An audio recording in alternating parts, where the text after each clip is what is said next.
What's going on? We're just about to get started here. Just getting my pages all available. My studio's quite the mess right now. I got things all over the place. And we're just about to get started. Good evening, good morning, or even good afternoon, depending where you are around the world. What's up, Flapjack? Good to see you. And we're just about to go live. Yes. Oh, I am finally pretty much 100% for the most part. My voice is pretty much at its fullest. I'd say like I still have some of my voice missing, but that's okay. At least it's to the point where I don't have to struggle for breath in order to speak. But welcome, guys. Welcome to the channel. If you're unfamiliar with who I am Chris Mizo. We talk about PC and tech. Of course, there has been some large announcements that have been made with Intel. You have the 250K, you have the 270K, and unfortunately, there's no 290K. I know some of you guys were certainly looking forward to something like a 290K, something a bit more on the more edgier side, I should say. What's up, Hamilza? I'll just call you Ham. What's up, Ham? What's up, Halu? What's up, guys? Welcome into the chat. And also, I keep forgetting, I want to set up my phone up here on TikTok, but it doesn't seem like it does too great from another angle. I gotta set like another one up there. But anyway, so FanBam guys, there is going to be a 250K, 270K, and 290K. Waffle Skater, great to see you. Glad to see you in action.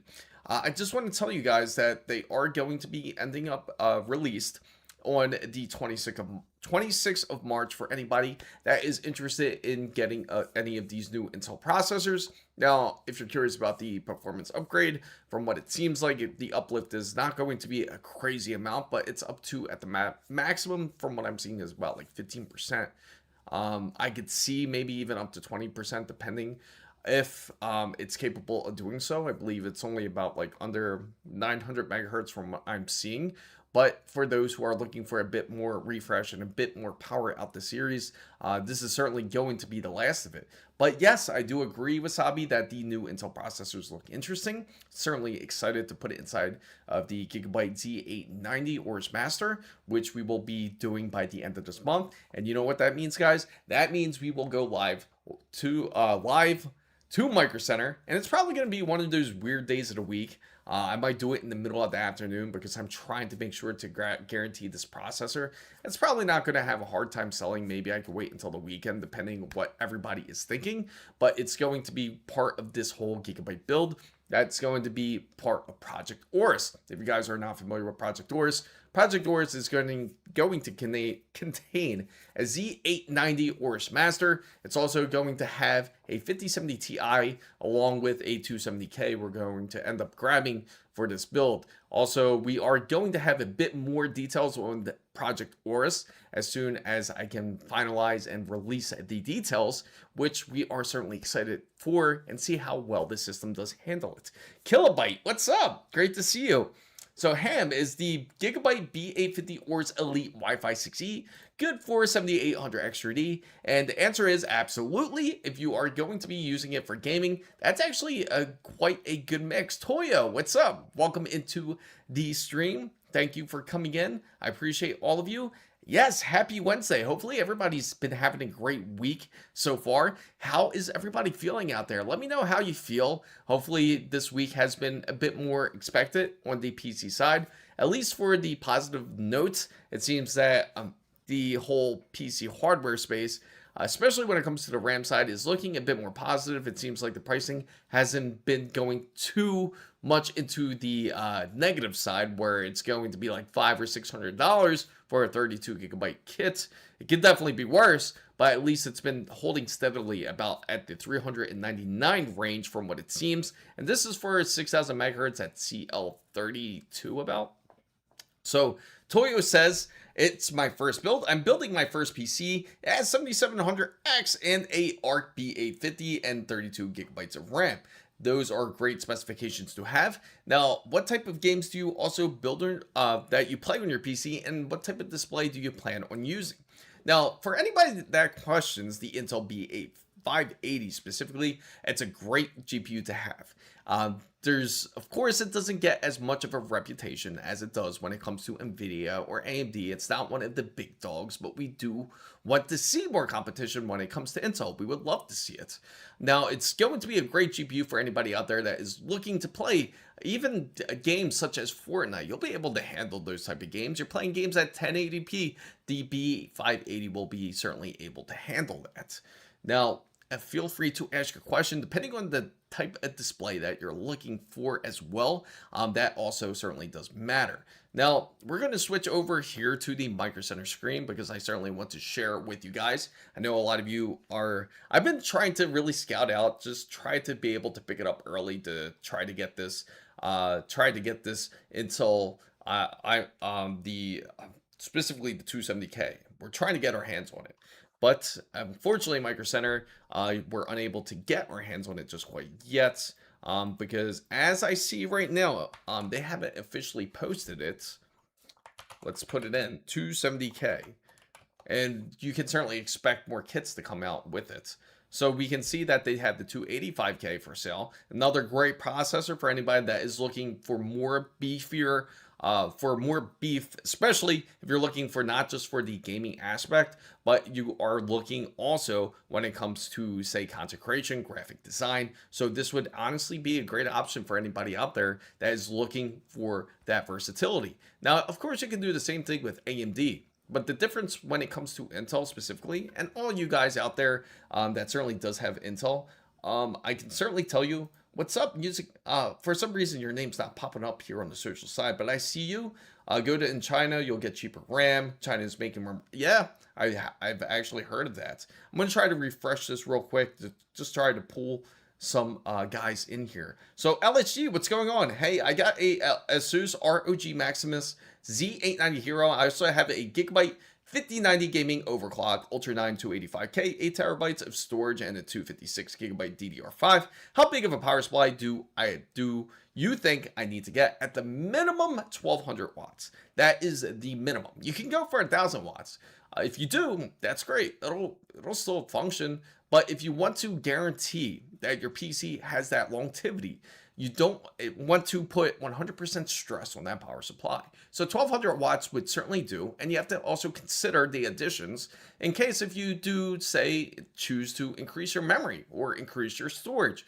Or maybe you want to throw 3 RGB fans in there. So you have to add those into the part of the equation. So it's certainly good to get at the minimum of 1200 watts. So are the bundles in MicroCenter 7800X3D was a good deal with CL36? Is that a good combination when it comes to games? Yes, it is, to answer right off, to straight answer that.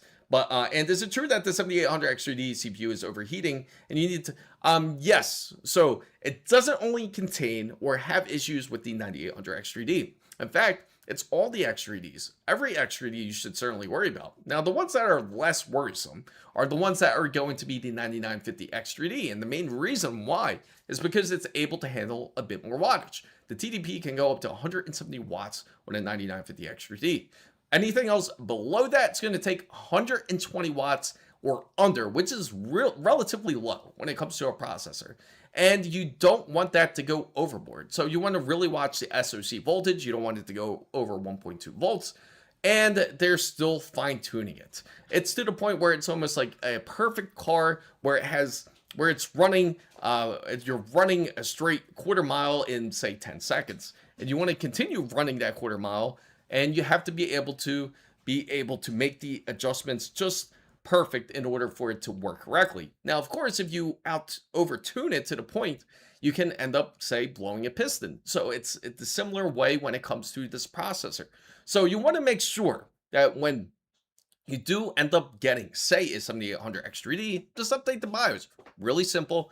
It's honestly not hard to do. And many of the motherboards now, they all have BIOS flashback. So you can even flash a processor without you don't even actually need the processor installed. In fact, excuse me, You don't need the processor installed. All you need really is the power supply and the motherboard, and you're pretty much good to go. In fact, LSG has experience on it. He can certainly tell you that he's done it before. And the people I'm sure that has come into this channel, I'm sure they could share their experience of BIOS flashback, as it's actually really simple, really easy to follow. For example, if you have a ASUS ROG, say X870E Hero, you want to do a BIOS flashback. Once you have that PC pretty much put together for the most part, and say you don't have the CPU just quite installed, you're waiting on it, and all you have to do is just really have the PC pretty much in the off mode. You have your USB, you plug it in, and all you have to do is hold down the BIOS flashback button. It'll flash a couple times, and you wait until it completely stops.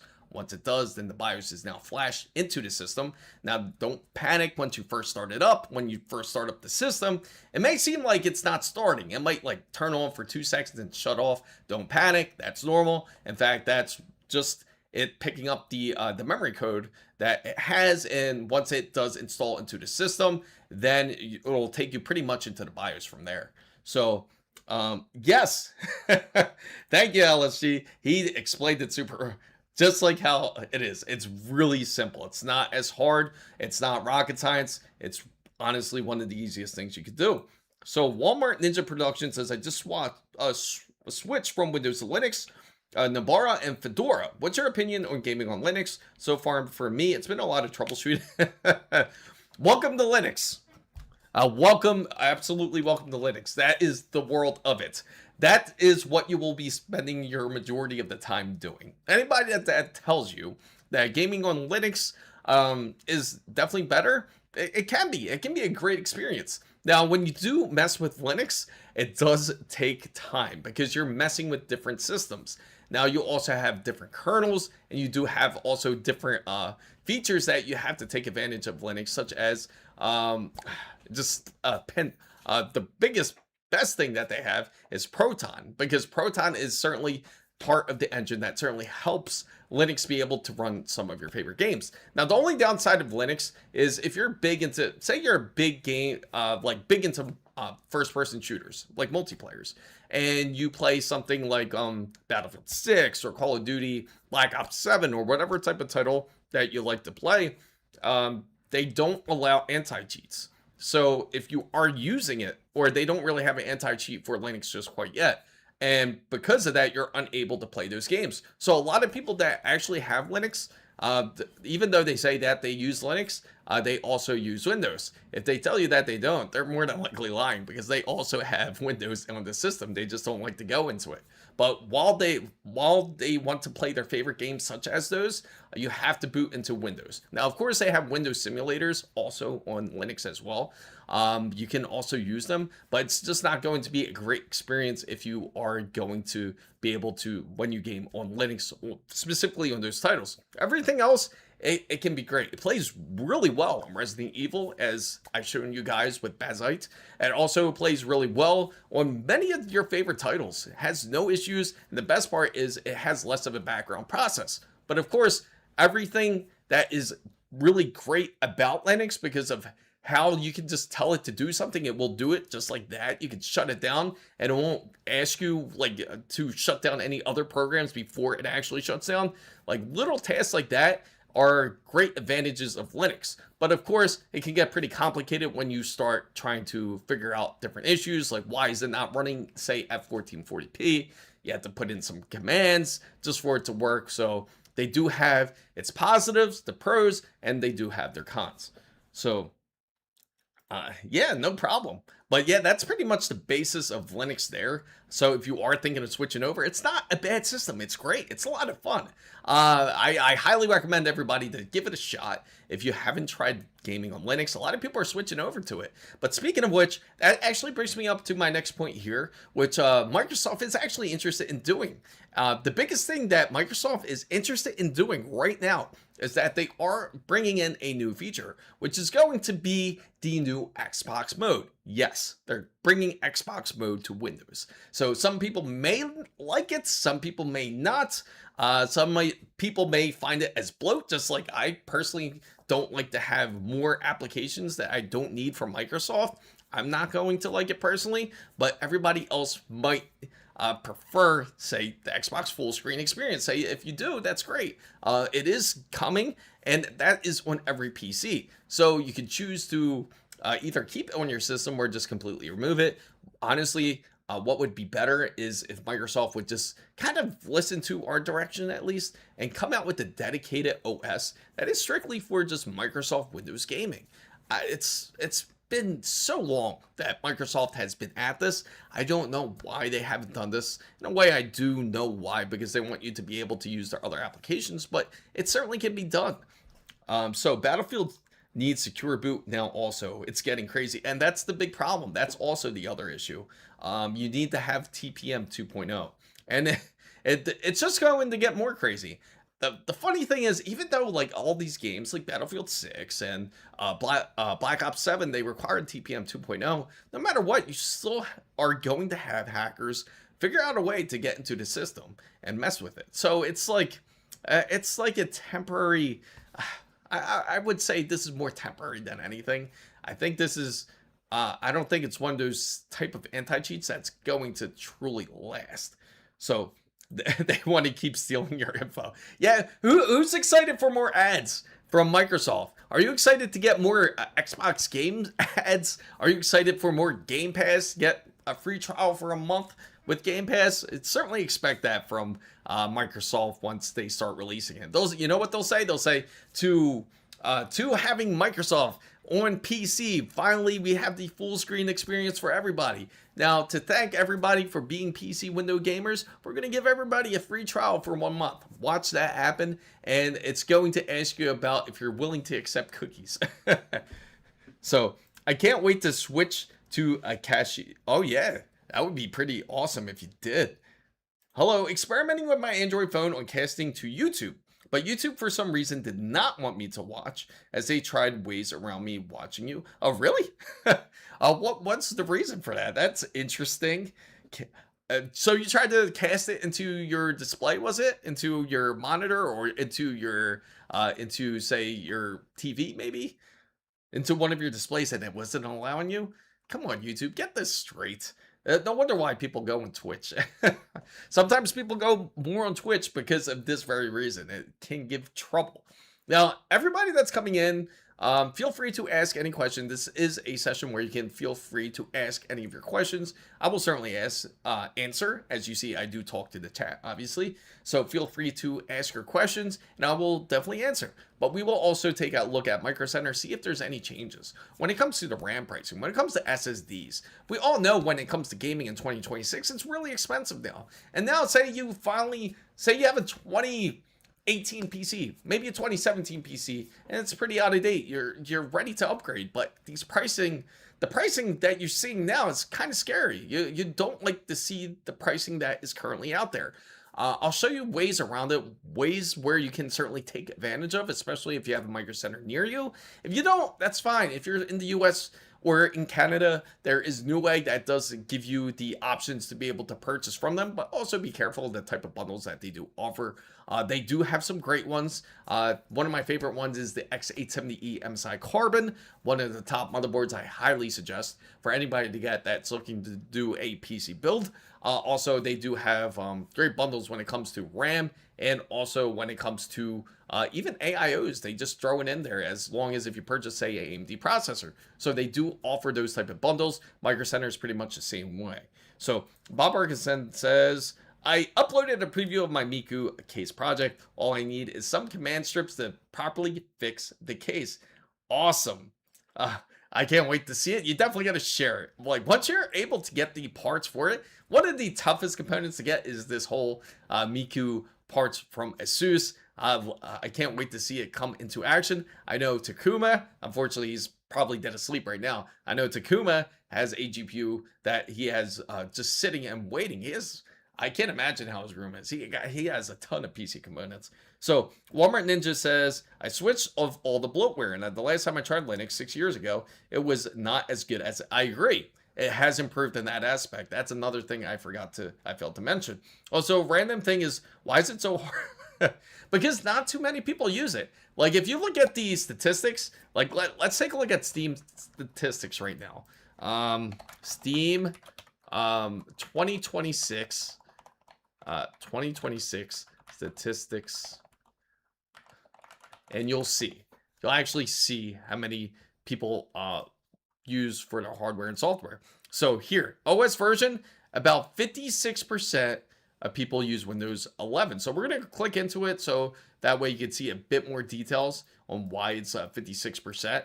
And sure, it doesn't sound like a lot. It sounds only like half the people that have PC use it. But remember, there's other Windows versions too. So this is why I want to click it. So when I click it, you can see here exactly the reason why.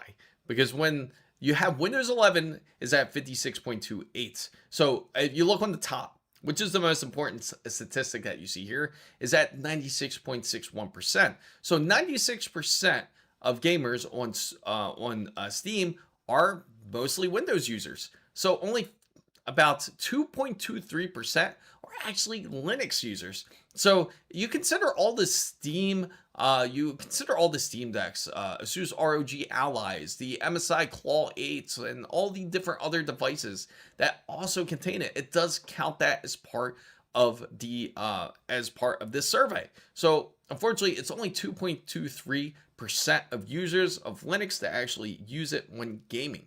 So oh no, I'm not getting all ASUS too expensive. It's going to be a mix of Miku. Yes. No, I can agree. If you can't get all the Miku parts, that's great. That's fine. As long as if you get some of it. Just let us know what kind of components that you choose. But this is the main reason why.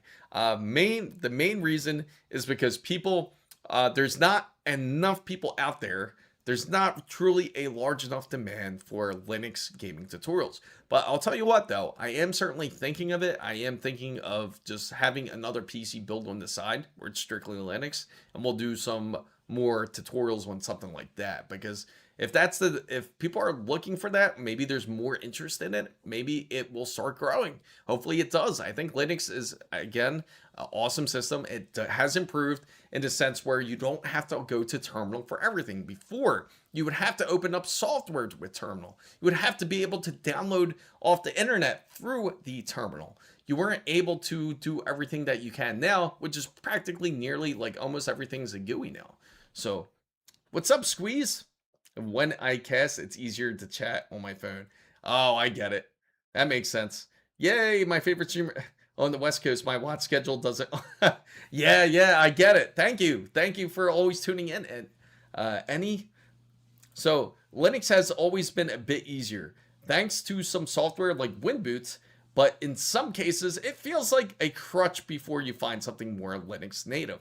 And yeah, and that's the thing. It's like the best thing to do for anybody that is interested in, say, getting into Linux, it's to do dual boot. I said dual, whatever. What the hell is dual boot? But anyway, dual boot. You want to dual boot Linux and Windows. You want to be able to have the options to go to either one, especially if you're just experimenting with Linux. Because once you fall down the Linux hole, you may not like what you find. Some people may love it. Some people may enjoy doing the whole the whole process of typing in commands. So me and my bro use Ubuntu for that. You know, that was my first Linux OS that I messed with too. Server LAN dedicated servers, removing LAN from games. It was a mess. Yes, I agree. I mean, there is so much advantages when it comes to Linux. You know what I love is just seeing the type of services that are being used. You know what it is? Absolutely barely minimum of the OS. It's like you have so much more room. Like, for example, if you have, say, better yet, just say you have 32 gigabytes of RAM. If you have 32 gigabytes of RAM, as soon as you put it into Windows, you know a good majority, about 12 or 13 gigabytes of it's going to go dedicated to Windows. So you naturally think, hey, I'm going to upgrade it. I'm going to swap it out. I'm going to make it up to 64 gigabytes of RAM. That way I get more space that I can take advantage of. As soon as you put in that 64 gigabytes, next thing you know, it goes from using up 12 to 13 up to 22 to up to about like 25 to 26. And you're like, what the hell? What? I just added more RAM and now Windows ends up using more. That's just how it is. The beautiful thing about Linux, it doesn't do that. It will not do that. So, due to Windows updates, sometimes deciding to break the boot manager, I wouldn't recommend dual booting on the same drive. I would suggest a USB boot to get started and a separate SSD for more long-term. That's a good point, Bob. The good thing is that Ubuntu, now I'm saying Ubuntu. The good thing is if you're using Linux, it does allow you to kind of give it a test trial before actually installing it in your system. Or better yet, you can even use something like a VirtualBox. If you use a VirtualBox, you can also test out Linux to see how you like it on there. Now, of course, you won't have all the full out features. It's going to feel like you have the full out features. I actually have a video based on that, I think, but I don't think I did. I should have did a Linux one. This time I'll do a Linux one. If you have a VirtualBox, you can have Windows install. You can install Linux into it, and then you can be able to kind of really mess around with it to see what it's like, and it'll feel just like if you're in a Linux PC.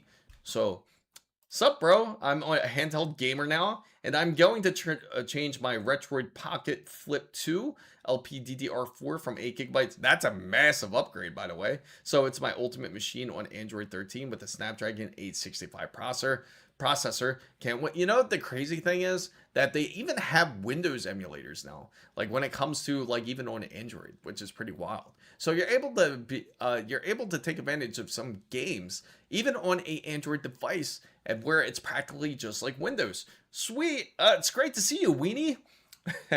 So I like Nabara Linux for gaming. There you go. Some people like Arch. Some people, there's so many different options. Some people like Mint. I think Ernesto's using Mint. If he's here, he'll tell you. I think he's currently on Mint. Tony, what's up? So have you seen the core? Yes. So speaking of the Intel Core, everybody who is curious, I'm going to throw out a poll out there for everybody. In fact, are you excited?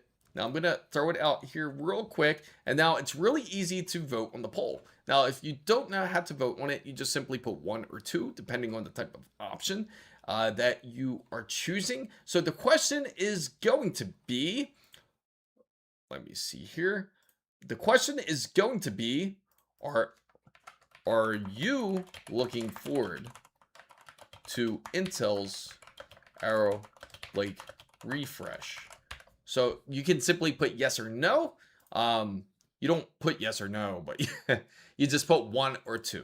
So if you're looking forward to it, let me know. Put 1 or 2. I'd love to hear your thoughts of what you think about these new Arrow Lake refresh processors.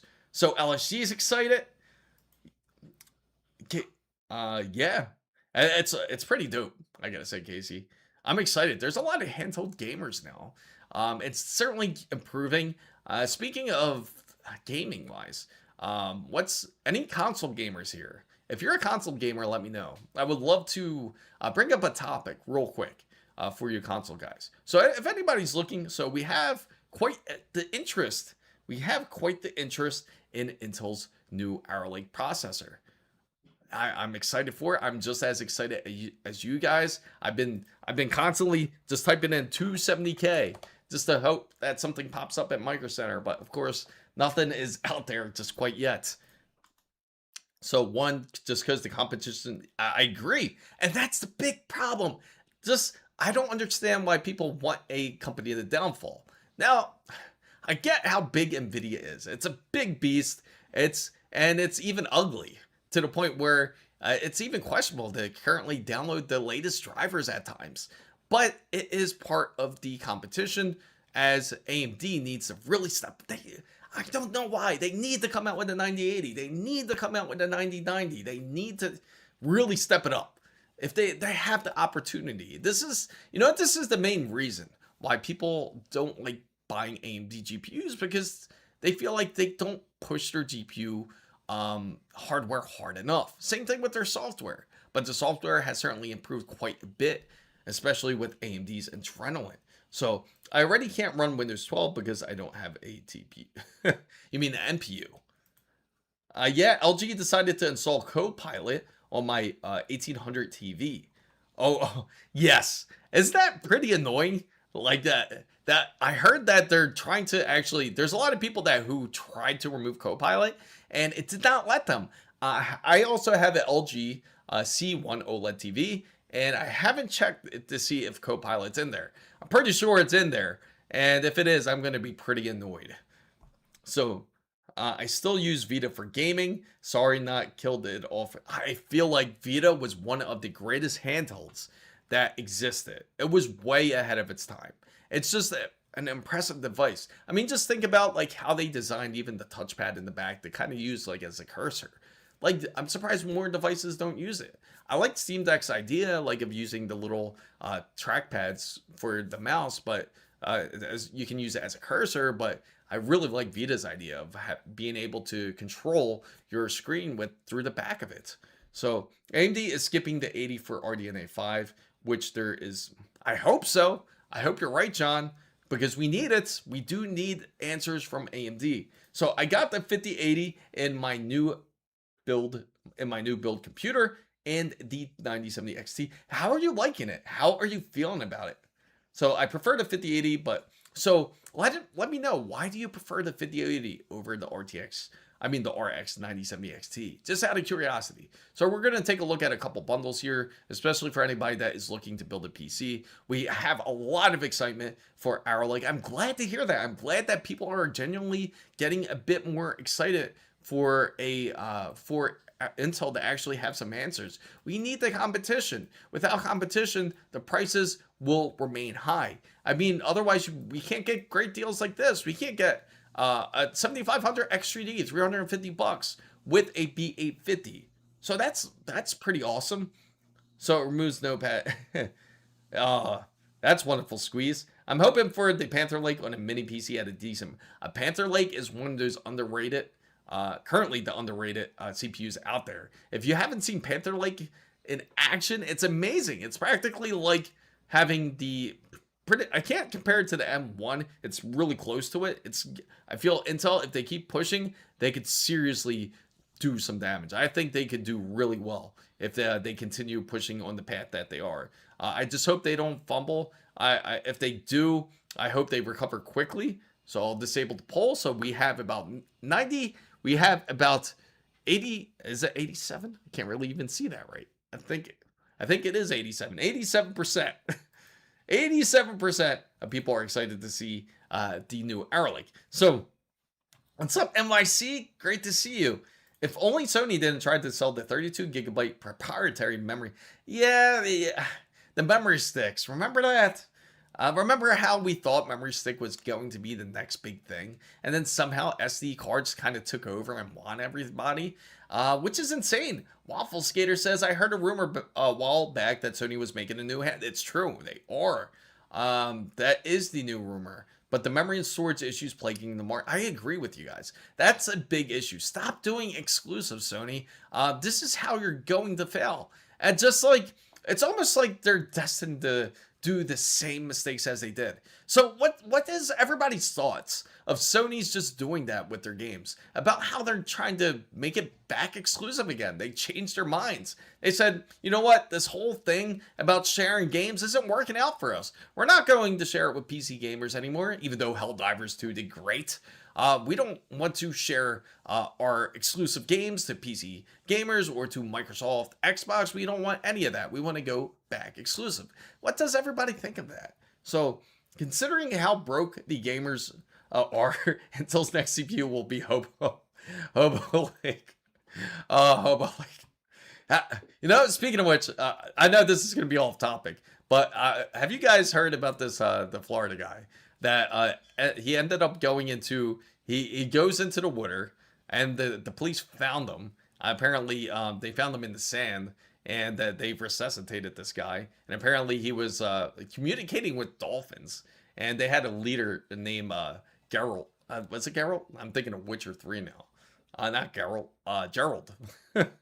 So, can you imagine that? Like, you just go up, and he tells you that there's this underwater dolphin kingdom. So, because Xbox is the new PC. Yeah, it pretty much is. Expect the new Xbox that costs about $1,100 to $1,200. So all you console gamers are saying, "Oh, you guys are pretty much you guys are lost in the PC gaming community. It's not even worth building a PC." But they have a real big surprise coming for them. It's going to be expensive. It's not going to be cheap. It's going to be $1,100 to $1,200 for the new system. Now, the way they're going to do it, it's almost like the nuke systems that they have, like when it comes to their gaming systems, like for PCs, like the little portable ones. I bet Xbox's design is going to be kind of similar to that. So I built a PC with the Ryzen 7800 X3D, Strix 870A gaming Wi-Fi. Should I upgrade to my 37? How do you feel about gaming on it? Are you really having issues with it? Are you not experiencing the frames that you expect out your PC? If you're not, let me know. What type of display are you using? I had one of those Chinese memory sticks adapters work. Oh, did you really? How did that work, by the way? Just out of curiosity, but did it actually pan out well? I don't like that Sony never released a Gran Turismo. Yeah, that pisses me off, man. I would love for Gran Turismo to show. Can you imagine how many people would end up playing it? So personally, I think they decided they shoved way too much money into a few exclusive games that they made, and they're trying to claw back the money in the way possible. So they're reverting the games back to PS only. You know what? In a way, maybe it's a blessing in disguise. Maybe we don't want to deal with any more remasters as it is from Sony. So I heard FSR 5 will be exclusive to the new Xbox Helix. So that's interesting if that's the case. I could see that happening because the new Xbox is allegedly going to be this large APU, as we predicted like a few months ago. We heard rumblings about how it's going to be pretty much a large APU, kind of like how the M1 or M2 or any of the M series, the ARM chips, how they are. It's going to be like that, but for an Xbox. So it's just going to have pretty much everything built in, from the RAM, from the GPU, the CPU, and even possibly the storage. If they do the storage, man, Microsoft really likes to make people purchase exclusive storages for their consoles. So you can mod the memory on those 3070s to 16 gig. They've been modding all kinds of GPUs lately. It's insane how many. So my coworker said it's supposed to have 64 gigabytes of RAM in the next Xbox. Is it supposed to be true? Be a true rumor? Can't imagine how expensive Xbox with 64 gigabytes. That's the thing. Even though if it's rumored, say if it is 64 gigabytes, honestly, to me, and I think I'm pretty sure everybody else would be inclined to agree to this, that it's not going to happen. 64 gigabytes on Xbox is not going to happen. Reason being, it just doesn't make any sense. Nobody is going to be using 64 gigabytes on a Xbox. And the main reason is you're going to mainly use it for gaming. And when you are gaming on something like an Xbox, you're going to... what's better for a device such as a console is definitely more graphics power. So they're going to invest more into that. I could see more VRAM, but I don't see more RAM, not 64 gigabytes. It wouldn't make sense. Bob Barkinson says the Chinese memory stick worked great, slightly slower than the... Hey, at least it worked. At least you didn't lose your files or anything like that. It could have been bad. If they could have come out with new consoles, I could just stick into the disc and play the games I would be interested in. Yeah, you know, the thing is, I think they're going to get away with physical media, finally. And it's been gone out of PCs for a pretty long time. I'd say like it's been gone out of PCs for probably for 10 years. I would say roughly about 10 years. And now consoles are catching up on that and saying that, you know what, physical media makes no sense. Now, I know, of course, there's some people out there that prefer holding it in their hand. But honestly, there's really no point in the physical media anymore. Because when you look at the new games, like a PlayStation 5 game, they don't even come with instructions anymore. Because back then, you could actually... The whole reason why you purchase physical media is not just because you like the art the cover art, but you also enjoy what's inside of it. You would get maybe this dope sticker that came with it, and then you would get the instructions that also come with it, and then you would even read the BS operating manual, which nobody really cares about, on how to insert a disk, but they would actually contain information. But now when you open it up, it doesn't have anything in there, just the disk. So what's up, Mr. Rainbow? Great to see you. All Microsoft wants to do anymore is make e-waste. Yeah, it's true. Consoles are usually sticking with a shared VRAM model. So a big pull about a 16 gigabyte of VRAM rate. Yes, I can see that. That would make more, especially if it's ARM, right? If it's like an ARM processor, they could be going that path. But instead of ARM, it's going to be considered APU. Technically, it'll be like a, by the time it comes out, allegedly it's supposed to release in 2027. That's what they say. And if that's the case, it's going to be running on, say, Zen 6. If it runs on Zen 6, I mean on, Zen 6. So if it's running on Zen 6, maybe it's running, say, like on the RDNA 5, and then it would be running maybe at the maximum. It would have to be 6. Yeah, it would have to be at least altogether total, maybe 48 gigabytes. I can see about 48 gigabytes at the most.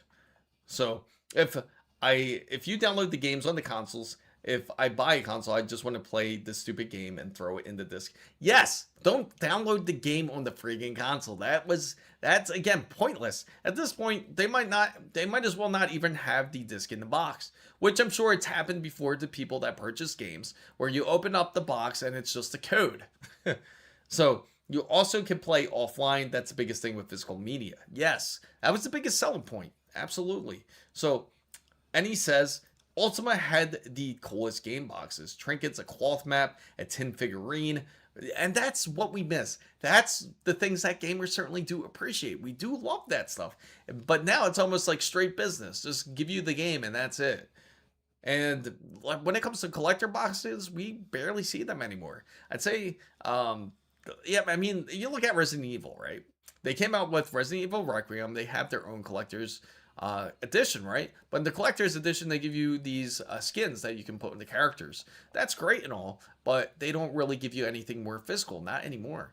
But the only things that they do have are the Porsche that no one's going to buy. Most 98% of gamers out there aren't going to buy a Porsche Cayenne, and then you also have gamers out there that's not going to buy $3,000 or $4,000 watch. So they do have those accessories that you can purchase, but they're just marketing it in the opposite direction, so to say. So I remember when I got the game physical copy, and they wanted to have the special edition ones where they give you a little figurine of the game. Sometimes you could turn the packaging into like a castle. Yeah, and that, again, like all those types of features would be absolutely missed if physical media goes away. But I could see that in retrospect that they would end up slowly bringing it back if there is a demand for it, and hopefully there is. So if you want safe console-like hardware equivalent, maybe the Ryzen 7 8700G, yeah, pretty much, like kind of something like that. And you know the crazy thing is that they're not going to advertise it as... they're going to advertise it more. I could see it being like 2 or 3 times smaller than the physical Xbox Series X. And then they're going to also say that it's going to be about like 2 or 3 times more powerful. And then on the bottom, it's going to say with AMD FSR 4 or FSR 5 even. So console creators should take note on how much their old consoles and games will sell for people that don't want to deal with downloads. They just want to play the stupid game, and that's where the money would be. And how does everybody feel? I'm going to ask a poll out here because most people are probably going to be inclined to agree about this. Because as you know, and most console gamers know this, when you purchase a game on the console, it always is more expensive than a PC. Now, hence, we do have other areas, so to say, that we can purchase games, such as Loaded.com, and we have Green Man Gaming, and we have all these wonderful areas where, thank you for following, Shadow. We do have all these wonderful alternate websites where we can get a key for a much better deal than, say, on Steam. So, unfortunately, when it comes to consoles, they have that option, but it's not as widely available. In fact, it's more expensive to end up buying games for consoles because of it. So my question here, which I will certainly ask out there, And because I'm curious to see what the take is for many people out there to respond to this. Uh, do you feel? Do you feel that digital media, digital games, I should say, should be more cost effective? Should they be cheaper? So feel free to answer. Do you feel that they should be cheaper? They're not printing any paper. They're not wasting any physical media. There's not really any true extra cost. Some people might argue that there's more of a larger budget now for these studios. What do you guys? Oh, Mr. Rainbow's back. Welcome back. Awesome. That's awesome. I'm glad that you made it through the month. That was fast, right? Time goes by quick. Yeah, so we have many people, I bet, that agree with this. Yes, it should be, right? It should be absolutely cheaper. It doesn't make sense. There's not anything out there that you're physically holding. You're not holding printed paper. Obviously, that costs money. A custom case. You're not paying for instruction manuals anymore. There's nothing in there. But instead, you can now download it directly, which is instantaneous. So can you review? Yeah, sure. Send it through. If you're gonna send your PC parts picker list, make sure to send it through Discord or Twitch. Now YouTube does not allow links, so if you choose to do that, make sure to go onto either side. So the S26 is already emulating original Xbox. Yeah, that's pretty wild. I've read that the other day. Has anybody experienced it so far? Has anyone actually emulated Xbox games? There's a lot of dope games that I do miss playing on the original Xbox. Like, I was a big fighter. Like, I was into fighting games when I was on Xbox, especially Dead or Alive 3. I was a big fan of it. One of those underrated fighting series, I feel. How is it? Z-Man, glad to see you here. See, many people do agree with this. While I agree digital games should be cheaper, retail stores will complain about yes, and that's another downfall. That's a real negative for, say, GameStop or any other physical store that is located in your country. Now, indie games are fair, but $70 mainstream games are just overpriced. Can I just send the code at the end of the link? Just send it. Now, you can send it, once again, you can send it through Discord or you can send it through Twitch. You can send the whole link. It's just a bit easier. I want to make sure that we open it up correctly here. So, isn't it cheaper? Steam, Green Man, Geo? Yes, absolutely. It is cheaper. And that's the thing. Usually we have to spend a ton. Oh, a wonderful drink. Thank you. I could definitely use a refresher.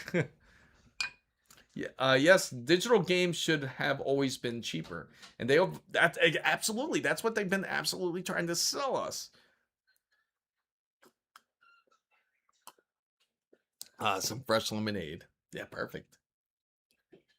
Thank you. Yes. Oh, really?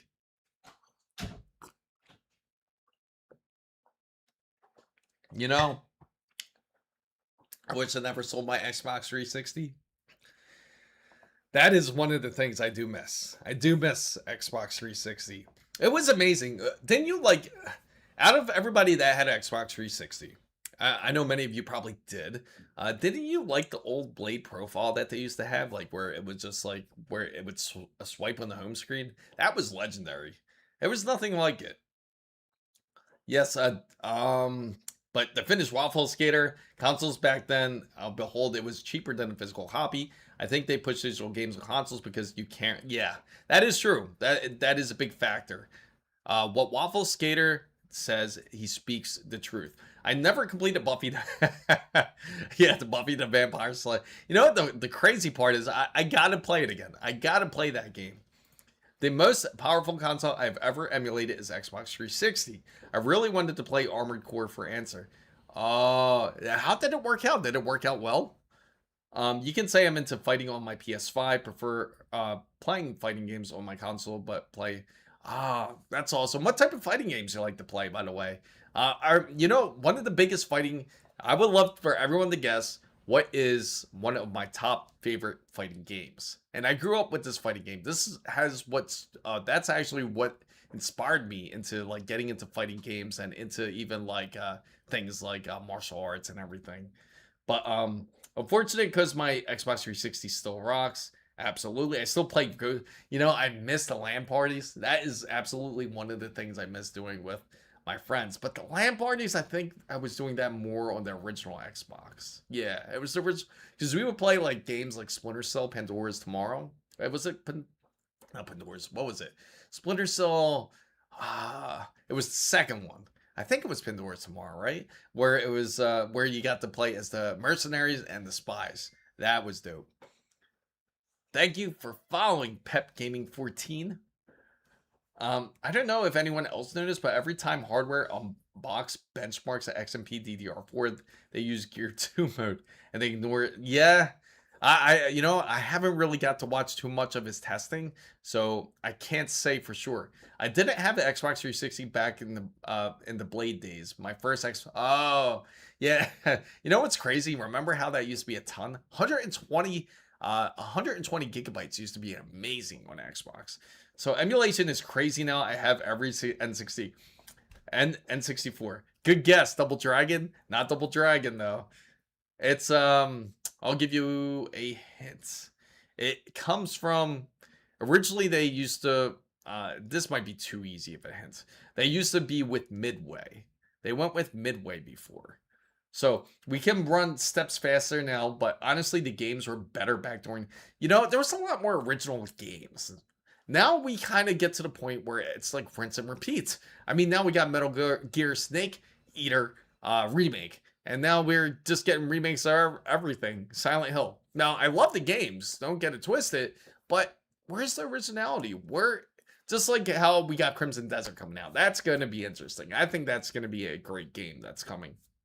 So, Z-Man says, PS3 is only TV console I play. Some fat boy revision, still alive and kicking, close to 100 games. Okay, in case you didn't see, here's, okay, perfect. I got the list. Oh, thank you. And I got your list. I'm about to open it up here. It copied the whole chat instead. My fault. Here we go. Perfect. Now we can take a look at it together and we can talk about your build. So Annie says, yes, Pep, so I got your list. I'm just going to read off some comments real quick before we get through your list here. I do like the new Resident Evil 9. I agree. It's amazing. I mean, you saw how we can run up to even 124 frames on a Asus ROG Ally. Talk about optimization. Now you can even max it out with full out path tracing and it looks beautiful. Or you can even just run it on the bare minimum. So I do love those options. Yep, the old Xbox was crazy. Agreed. Contra. Not Contra. Not Contra. I downloaded Black Ops 2 and all of the DLC on PS3 last year. It was 12 gigabytes for all of it. Ever since I discovered the compilation files, I've touched emulation anymore. It's fun to run things like Spaghetti Kart. Yeah, that, you know, there's some really amazing games out there. You ever seen the like a Super Smash Brothers version, but it's every single fighter, I mean everybody, like into one game? I think that was dope. Crimson should be great. Wonder if it's overhyped. I hope not. I really hope not. I'm hoping it's going to be just as good as they mentioned. MicroCenter now only includes a white RAM with the top. Honestly, I'd rather take white RAM anyway, as long as if I can get it for a deal. It is a bit depressing. It may look like as our one of our friends, Ricardo, when he went to MicroCenter, so-called zebra build, because it's going to be black and white. So now a lot of people may be going through that now. So the original Xbox was Dreamcast 2. They basically set up Sega with Windows CE. You know, funny that you mentioned that. I almost forgot all about how they were working on that whole premise. So I see no storage price for the SSD. Scared to ask how much you paid for 2 terabytes. Yeah, we're going to find out. FPS or graphics in games for you. For me personally, I would go for, now this all depends. Personally for me, frames matters, especially if you're into a more competitive, say, FPS game, like such as like shooters. Now, Where it doesn't matter as much is when it's more like like more story games. Story games, when it matters much, then that's more type of glamour. That's the only time that matters. Now we're gonna go take a look at this list here. So, Pep Gaming 14. Tell me what you think of his list here as we're gonna go through it. So it's an AMD Ryzen 7 7800X 3D. Good choice. Cooler Master Hyper 212. That is also a great budget choice. It looks like you purchased it. Great. MSI Pro B650S. So I'm assuming that's the MicroCenter bundle. That's what it looks like so far. The Crucial Overclocking 32. Definitely towards that MicroCenter bundle, but you swapped out the memory. I'm curious, are you getting it through MicroCenter? Because I'm just out of curiosity, do they allow you to swap it out for lower latency RAM? And now we got the Crucial P310 with the Cronus 2 terabytes. You purchased it, but that probably was pretty expensive. Even though it's a P310, SSDs are really expensive. They're charging about $200 per terabyte, and I'm not kidding. So if you get 2 terabytes, it's average at $400 right now. And that, again, it doesn't matter if it's PCI Express 4 or PCI Express 5. Believe it or not, the difference between them is about $20 to $40. That's it. So, and even though that sounds minimal, it sounds like we're counting like a much more lower currency at this point. So Gigabyte Gaming OC RX 9060 XT 16 gigabytes, pretty decent. That is a decent choice. Now the power supply, I gotta say, Roswell, Rosewell, or however you call this brand, Rosewell. I know they're like they're a bit tricky here. Fantex, I agree. I love the case. Rosewell, honestly, I would go for another power supply. Go with something a bit more secure. You want to get something that is more ATX 3.1 as of now, just in case if you want to choose to upgrade in the future. That's what I would highly suggest. Just swap out the power supply. Everything else looks decent. But let me know what the type of game. You got it for $215. That's a steal. That's actually a great deal. Can't see the power supply with the pitch. Oh, I apologize, guys. Power supply is right here. The power supply is the Rosewell VMG 850 watts. Now, I haven't had a ton of experience with Rosewell. They've been around for a while. I can certainly say that. They have been around for a while. But I highly suggest going for something with, say, Corsair. They're not too expensive, and they have great PSUs, and the warranties are up to 10 years. I would say go for something like that. That's 850 watts, ATX 3.1. And you don't have to, it won't be as expensive either. You might spend maybe an extra 20 or 30 bucks, but that's it. But that's actually pretty good, considering how cheap all of this is put together. I know it's not including some of the prices, but the Cooler Masters actually you could get for a pretty decent deal. Cooler Masters you could get roughly about like 35, 40 bucks. MSI Pro B650S, that depends. So Pep Gaming, I got the SSD. Let me see. Okay. The 7800X3D is killing me. I see. So you had to choose between the processor and the GPU. Of course, GPU is always the preference. There's always going to be the bottleneck from the CPU side, which is exactly what you would want. So I really didn't want to make the price go up too much. So I wanted the budget. I see. Don't go too cheap on a PSU. Everybody that builds a PC will tell you this, because the last thing you want to go is your PSU, because then you're going to be pretty pissed off once your PC does not turn on, or if it shuts off mid-game, all because of a power supply. So that is one of those items that is, I'd say, underrated when you are going out for purchase, to spend just a little bit more. It will save you the heartache that you will certainly go through if your power supply goes. So yes, NYC will tell you. Everyone, I've had experience where the PSU blew out multiple times. So you don't want to go through that. The Rosewell R379M, if you want to. Okay. We can take a look at that. I got it for $30 and the motherboard for $130. So how much is the 12900K bundle? I don't even know if they have it anymore. We'll take a look at it. We'll take a look at MicroCenter and take a look at their bundle here. Let's take a look. So everybody that's just coming in, hopefully you are enjoying the stream. If you are, make sure to follow or to subscribe, and also make sure to hit that like button. Certainly do appreciate it. So we're going to take a look at the AMD bundle here, and also join in our members roundtable. So NVIDIA GeForce RTX 5060. Oh, what about it? Yes, Tony is correct. Yeah, you'll always need that power supply. What I recommend is, instead of putting your prices to zero, change it to whatever you paid for. Gives us a better, yes, that would make more sense. What is your budget up to? I have an RM850X Gold Plus from Corsair. There you go. See, that's, again, how reliable is that thing? Like, you could, I've had Corsair for plenty of PCs and they've never failed. Get a decent quality PSU. You will be certainly grateful for how long it will last you. You will, yeah. Imagine you spend $90 on a PSU just because you don't want to spend an extra, say, $30. And now you're, in the end, you're going to spend another $130. So really, how much are you truly spending? So that's where you want to really consider. Oh, I'm sorry, I'm in AMD builds. Let's look at Intel builds. So we're going to look for the 12900K, see if it's available, if they have a kit available. I can't wait to see MicroCenter's deal once they get the 250K and 270K out and rolling here. So let's take a look here. We're going to take 12900K. So this is the deal for anyone that is interested in it. So I'll shut this off.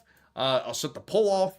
As 100% people do agree, games should be cheaper, which that is 100% hard to argue. So 12900K is certainly $549.99. Now it does come with the ASUS Z790 Max Gaming Wi-Fi 7, and it comes with Crucial's Pro 32GB CDR5, which is probably going to be at CL36. Typically, that's what it is. No, CL32, impressive. So it's actually CL32. So for this kit, that's actually really good for anybody that's looking for i9 power into a PC. And people who say that you can't build a creator's build or some sort of graphic design build at today's prices, you certainly could. Of course, you just have to shop smart. I would highly suggest for anyone who lives at a MicroCenter, bundle. It's cheaper. It's much cheaper to bundle everything together. Even if you have a motherboard, if you have RAM, whatever, just get the kit. It's cheaper. It'll save you money, actually. So, what's up, Nana? Maybe a bit less. Too far for me. The Corsair HX series was superior model for the multi-rail safety. Yeah, agreed. So I swim every day, so I can't go far. Oh, you got the, yes, the RM. Yeah, I'm speaking too quick there. The Intel bundle is a pretty good price. RIP my prices, because I don't. It's okay. We can take a look at Newegg, and we'll take a look at some parts. Newegg is actually great for finding some things here. Actually, you know, it's funny. I know some people are going to be like, "Hey, why are you mentioning that PSU?" Actually, it's actually a really good deal if we get it, and I'll show you exactly which one. It'll actually probably pop up once we go to power supplies here, which is going to be the MSI AEG. Yeah, I knew that was going to come up. The MPG, I'm sorry. The MSI MPG right here, 850. That's actually a decent power supply, even though all the controversy you hear, you're spending the same amount on this as your Rosewell power supply. So actually, this one would actually be a better deal to get. They say if you buy 2 or more eligible models, you can receive a free gift card. Obviously, not everyone's going to need 2 power supplies, but if you do, there you go. There's a deal for you. Newegg and Amazon have clutch. MSI, I agree. MSI is a great brand. Obviously, they had quite a bit of controversy that's undergone with the whole power supply situation with the burning 12-volt high power ports. But again, it's a very small case. I was running Resident Evil perfectly fine on my PC. No issues. As you guys saw, running at 600 watts consistently for several hours and no issues. So, again, MSI is perfectly okay. Not everybody is going to run into the same issues. So, I wish MicroCenter guy who helped me had that. I had already had the RAM, but probably would have saved money by him saying if I bought the bundle, it would be cheaper than buying the CPU. Yeah. Oh, I'm sorry to hear that, but yeah, that's terrible. I'm sorry that you had to go through that.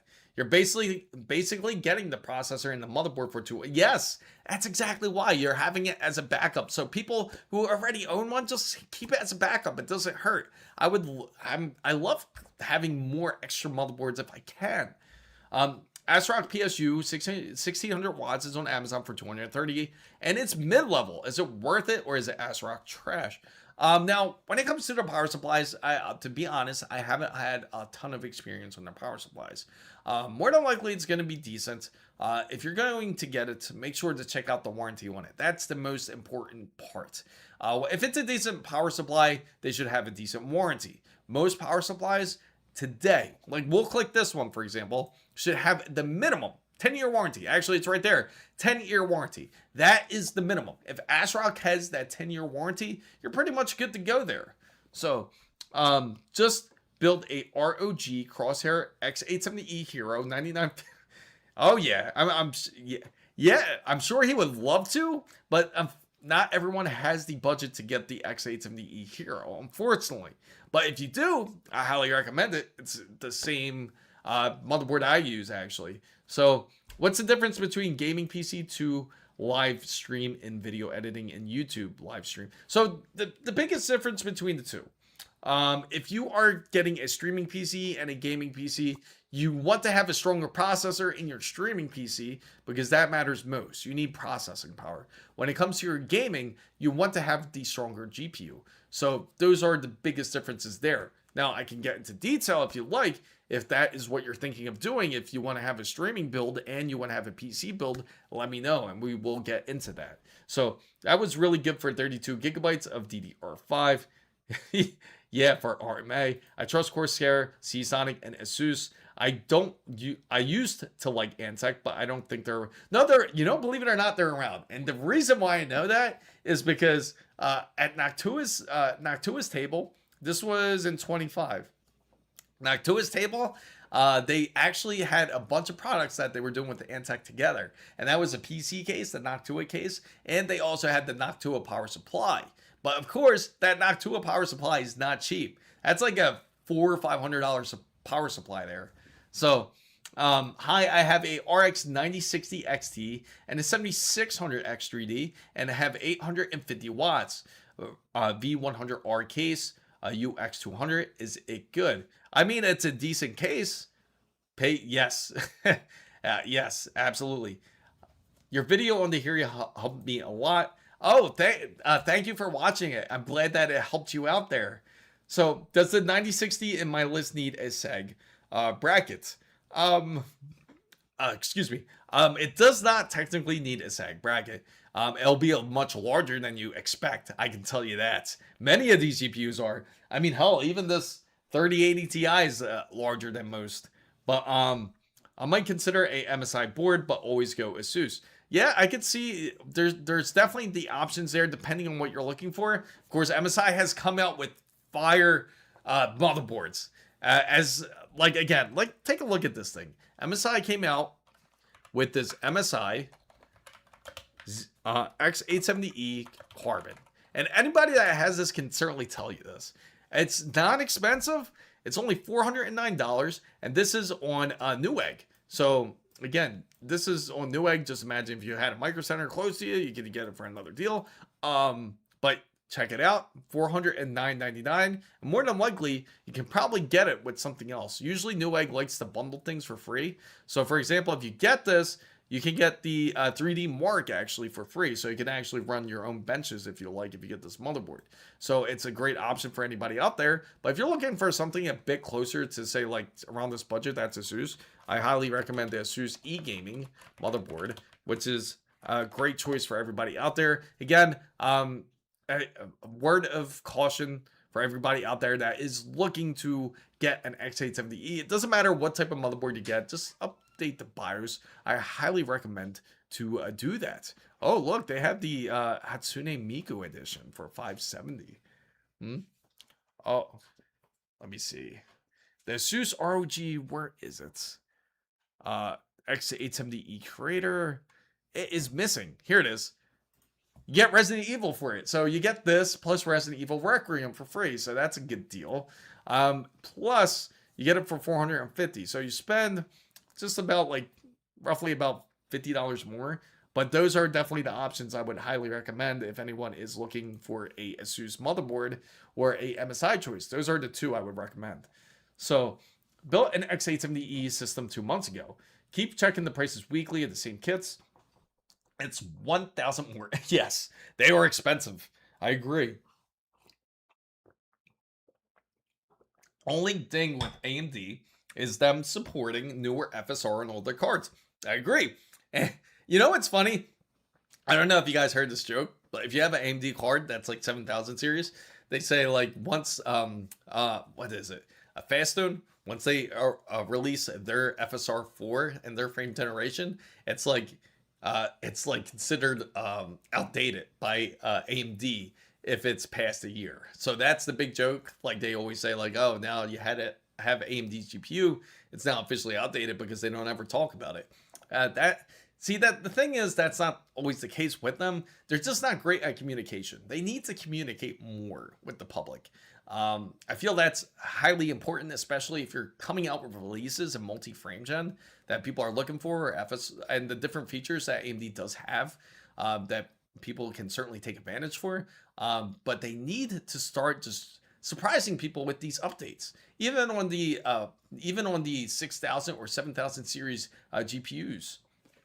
So I like ASRock motherboards with Intel CPUs. A lot of people do. I'm excited to do this ASRock build. Hopefully, you guys got to check out that motherboard video. I've seen people are just like already trying to throw shade at it already, saying it's going to catch fire and that the processor is not going to last.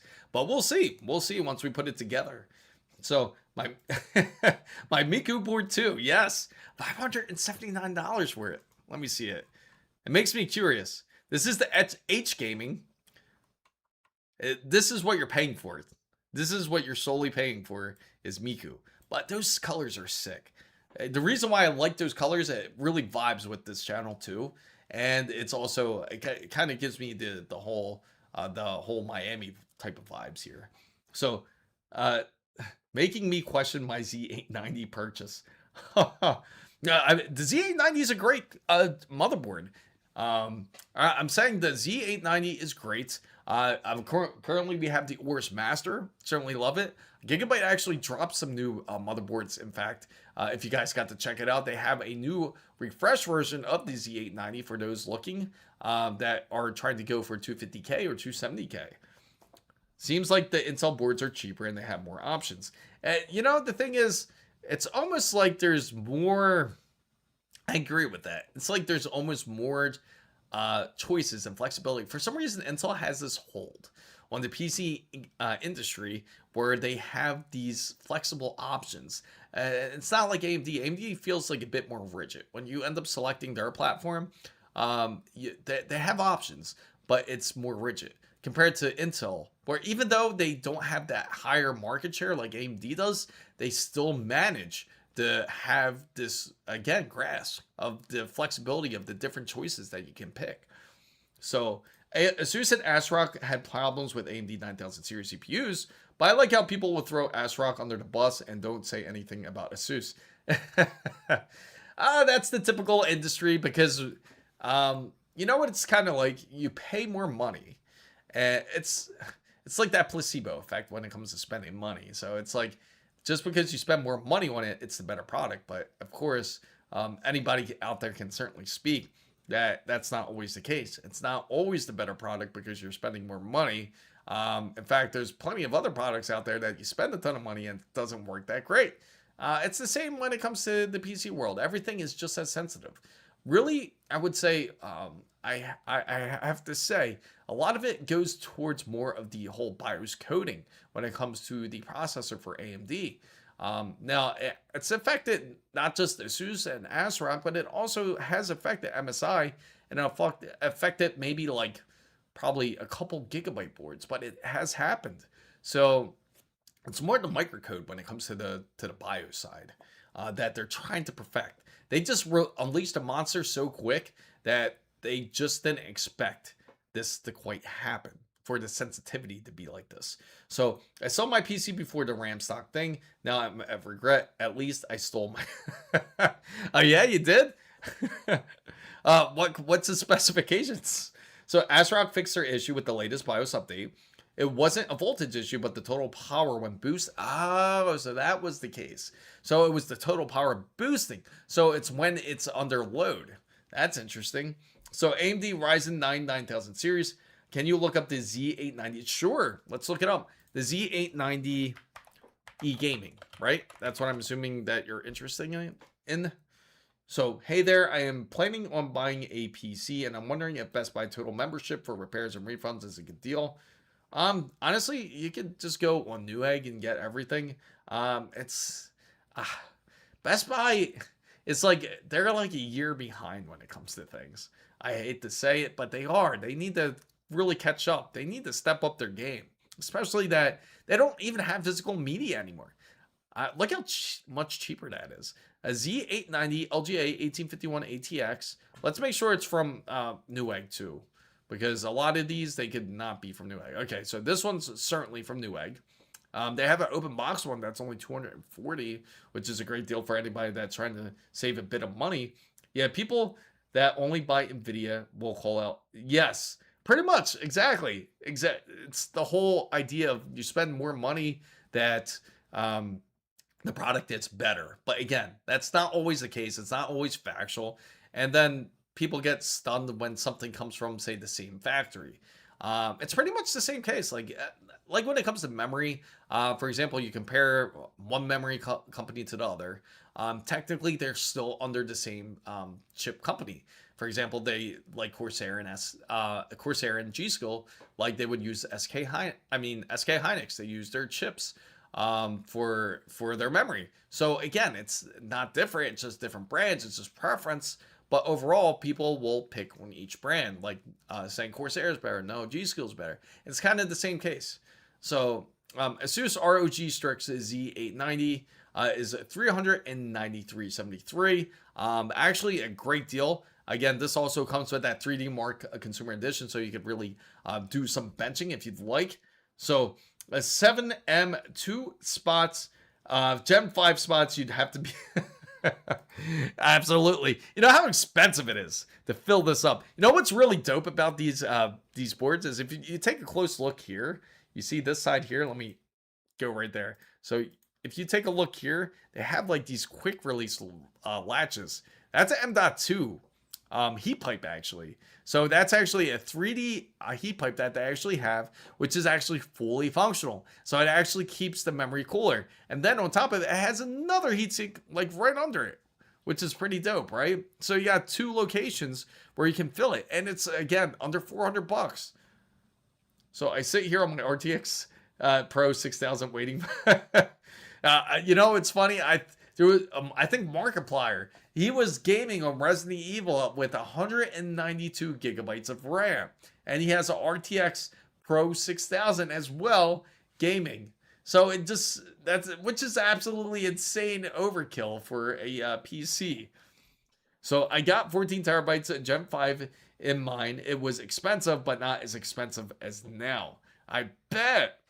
These motherboard overloads and see, the problem is what they don't tell you. So if anyone's just building a PC, one of the things that they certainly don't tell you is that when you take a look at the M.2 availability, there's a ton, right? You see I see 1, 2, 3, 4. I think there's even there's 5. So you have 5 M.2 slots. They're not all going to be completely used up. Even if you did, if you did fill them all up, you're going to end up crippling your motherboard. And what do I mean by crippling your motherboard? Because your PCI Express lanes will reduce. So you won't get the full, say, X16 lane that you're looking for when it comes to your graphical card, when it comes to your graphics card.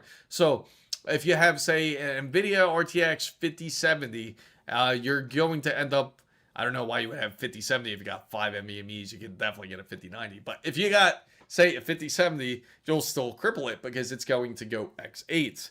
And the same when it comes to your other components, like you'll end up crippling your other PCI Express 5. Say if they're all PCI Express 5 M.2 drives, you'll end up crippling the speed out of one of them. So you have to be really careful in what you use and see what lane is being occupied. And a lot of times that'll be explained when you take a look into the manual, and it'll let you know which lanes to occupy.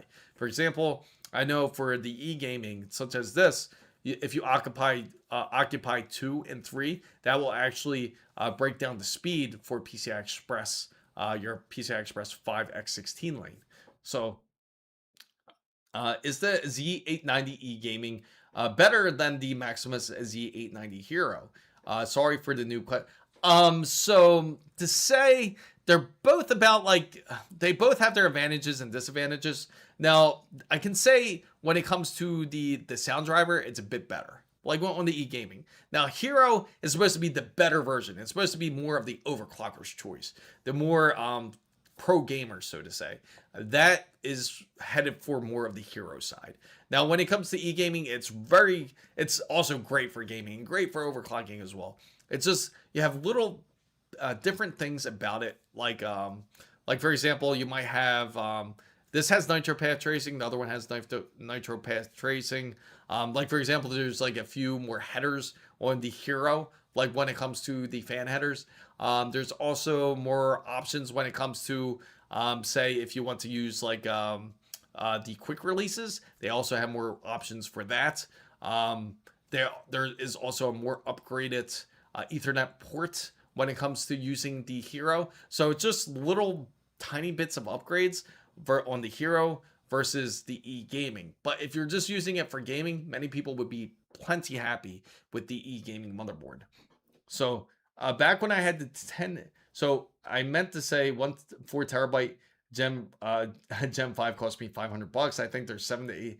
Yeah, they're expensive now. It's insanely expensive how it is. Like we could actually look one up and you can see how expensive it can get. Back then when the 1080 Ti SLI build, I ensured that the Intel i9 9960X with 44, yeah, that's insane. Can you imagine when if Intel comes out with Nova Lake and has 52 cores and 52 threads, that's going to be an absolute beast. You're going to have a ton of lane usage. Just imagine the power of it. It's going to be like a workstation, but without the HEDT, without being truly a high-end desktop. With 8 lanes, you can have 4 lanes of memory, but it can perform the power if you want as for using it for graphic design or using it for content creation. You have those options if you did have that type of processor that ends up releasing. So Nova Lake, I am excited to see what they do offer and how it's going to come out, especially that there's no hyper-threading, which nobody likes to use anyway. So it's not just lanes, it's the actual PCI Express slots not being on the board, and you can buy M.2 PCI. You can, but the thing is, there is limits. There's limits to everything depending on the type of processor that you use. It all boils down to the type of CPU that you use. So you always want to check the chipset diagram when it comes to it. So I wanted the Hero because of the screen, but it's just too much. Yeah, so you'll pay a bit more for the features. Like if we take a look at the Hero here, immediately, it is nice though. That Hero is sick. So if you take a look at the back of it here, you have dual gigabit, you have dual Ethernet connections versus one where you have the e-gaming where it's only going to be a single one, which I'll show you right here. So if you look in the e-gaming side, they also, let's go to the back here, right there. It's just a single 5 gigabit connection, but many people would be happy with this as it is. Again, the Hero would be great if you're using it for some sort of networking. Like if you want to use your PC, say for like, you have like a mini NAS system inside of your PC. That's great to have dual Ethernet ports for something like that. But not everybody's going to need that feature. Now, again, there's like little changes, things like that, that would be missing out of the e-gaming versus the Hero. So I think you already know, but I have that exact board that you're showing and I love it. It is awesome. I actually got it for it cheaper than that they're showing it right now. That's awesome that you did. I'm glad you did. Especially if you can get a great deal for it, get your hands on something like this. Especially, let me see. The Hero is typically usually like a $700 board. Now the Hero, you can actually get it for, let me see. I just saw it too. 400, and that's actually really cheap actually for a Hero. 410 bucks. Again, you can get Resident Evil Requiem with it. That's insane. That's actually insane. That's actually cheaper because usually that's the more high-end board. So if you had to pick between, because it's cheaper, just get the Hero then. Why not? So wish the Hero had a line in, and that's the problem. They started changing. You know what the funny thing is, based is that they started changing out the audio in the boards because they felt people don't really truly use them anymore. Because most people, let's face it, a lot of people like to use headsets. They like to use Bluetooth. They don't like plugging in things manually anymore. It's not like how it was back then, where everyone had to have a 5.1 surround sound hooked up to their PC. Everybody now prefers more to just wear something like this, just wear the headset and pretty much go. And yes, I still definitely game wired because, again, preference and choice. But many people out there don't really go wired. They're going to end up going with a Bluetooth headset or some RF adapter. So, speaking of which, let's go back out and check out MicroCenter real quick, as we haven't did the update. My Sennheiser RF. Yes, it's funny that you say that, Bob, because it's exactly how I have it set up. I actually have it set up to a Mixam Pro. So you probably have it kind of similar to that. I actually thought about swapping it out to a Creative Labs type of Mixam Pro. That's what I thought about changing. Not Mixam Pro. What's it called? Amp. Really wanted to change it out to that type of amp because I like the crossover with the voice and gaming. I love that, having that type of option. So I have an AJBL party box. Oh yeah. Oh, that's funny. That's dope though that you do. I don't have DAC. It just, oh, okay. Hey, there's nothing wrong with that. That's pretty dope. It goes straight into optical port. So for me, I do it everything through, I have it as pretty much as DAC. So it goes through a 3.5 millimeter connection directly. Then it converts the sound over to optical.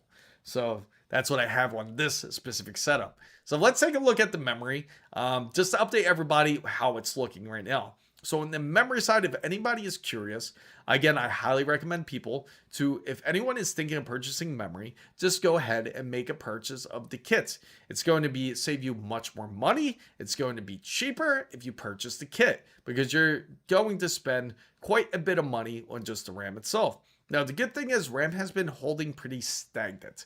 Now, for 6,000 megahertz for CL30, you're only going to spend $400. Only going to spend, right? Isn't that crazy? If I would have said this a year ago to myself, I'd be like, what are you, crazy?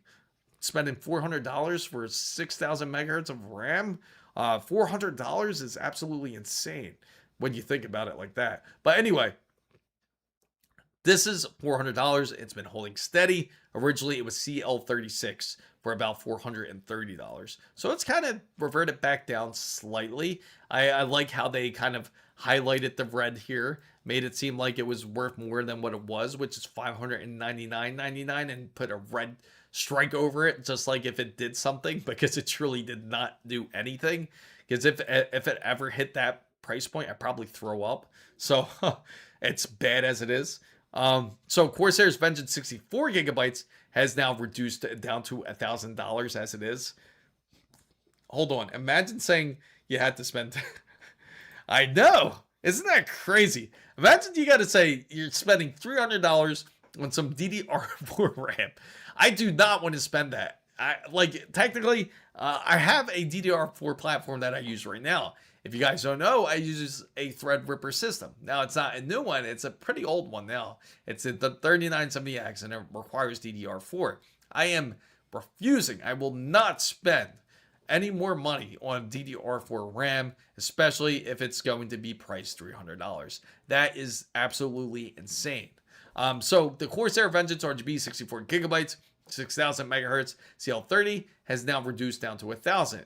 The cheapest that we've ever seen it was I think it was in, I would say, early February, maybe in late January, I would say. We've seen it as low as $869, but now it's reduced down to $999.99, which is a good sign because this is one of the more demanding RAM kits that is out there for most people to purchase.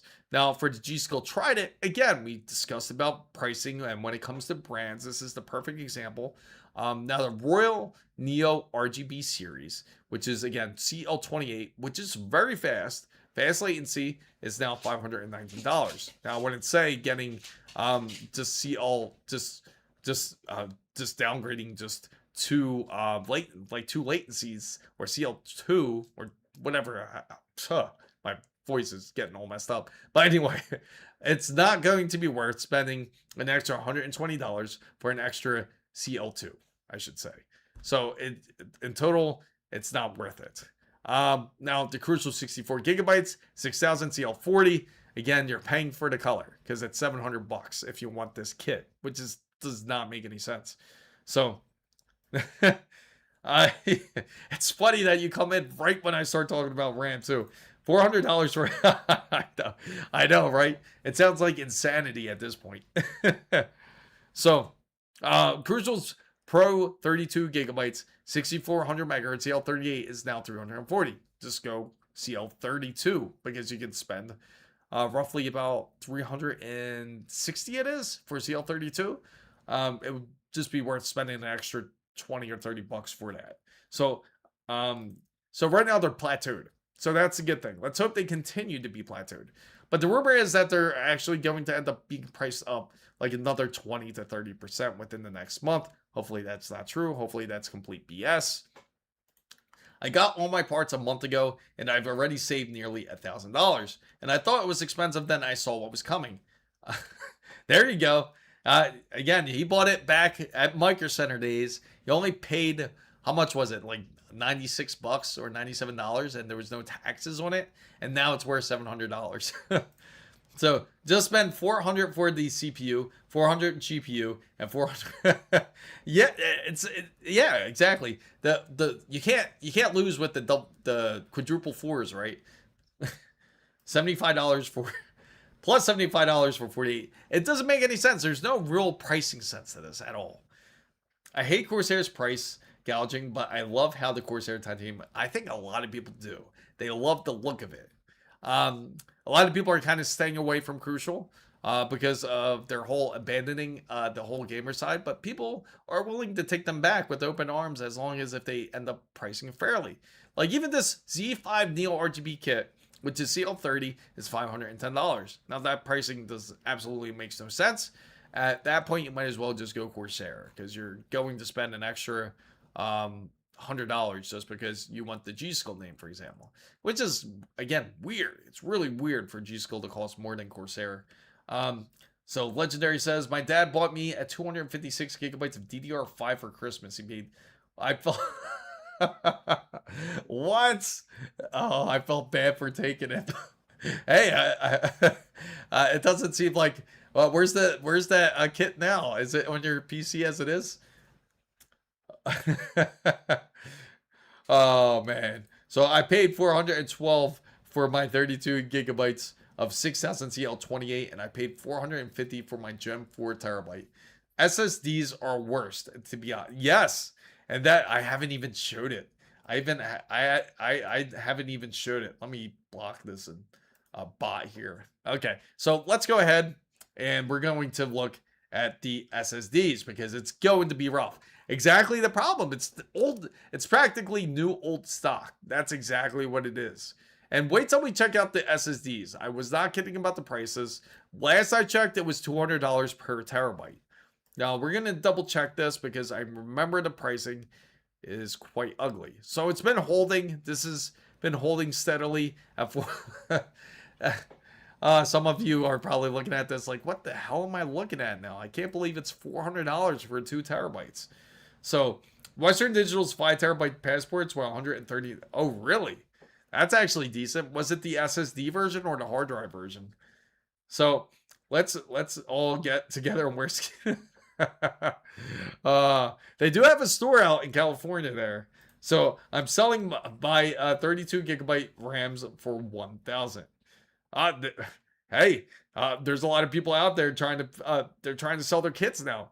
That I tell people all the time that who built their PCs back when the 30 series is still around and they haven't been updated with the pricing. I tell them, hey, take a look at your RAM now. It's worth so much more than it originally was. $156. Oh, it's a hard drive. Okay. That's actually not bad. That's not bad for a hard drive, actually. Now, some of you guys may have heard this brand. They've been slowly trying to push out here, which is called Clev. Clev seems to be quite an interesting brand here because Clev looks just like this, and it's only 150 bucks.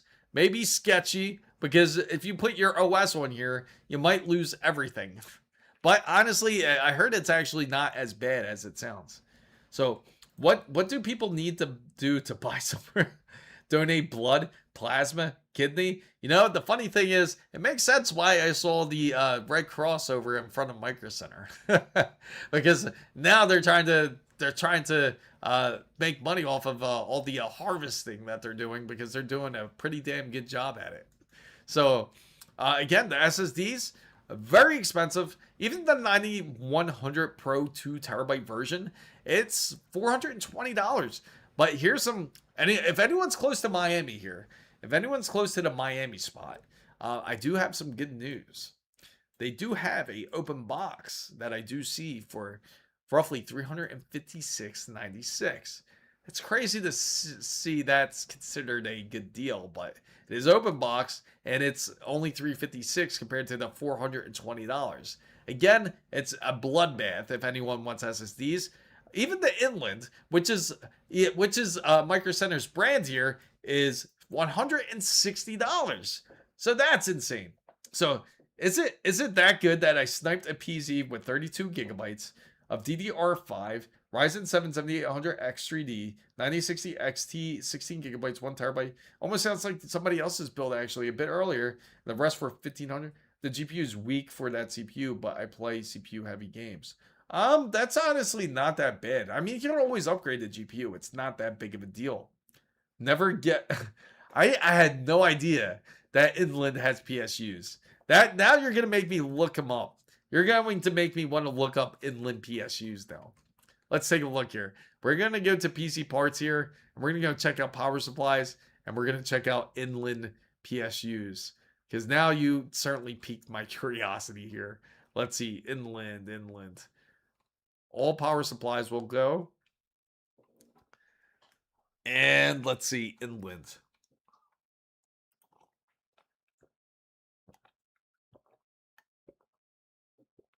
I don't see any Inland ones here. Don't tell me they sold out of them.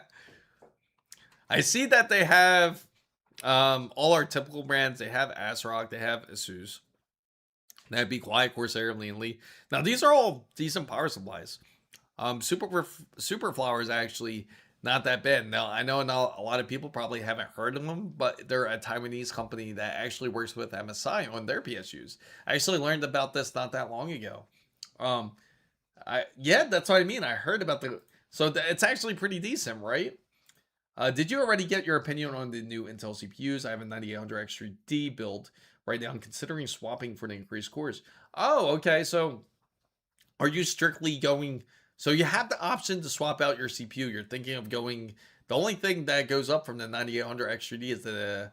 not even the 9850X3D because it doesn't have increased cores there. If you're looking for increased cores, you have to go either 9900X or even the 9950X3D. Are you thinking? Yeah, that's what I was thinking too. It sounds like Pepper. That's exactly who I was thinking. I was thinking, oh no, don't tell me he sent it.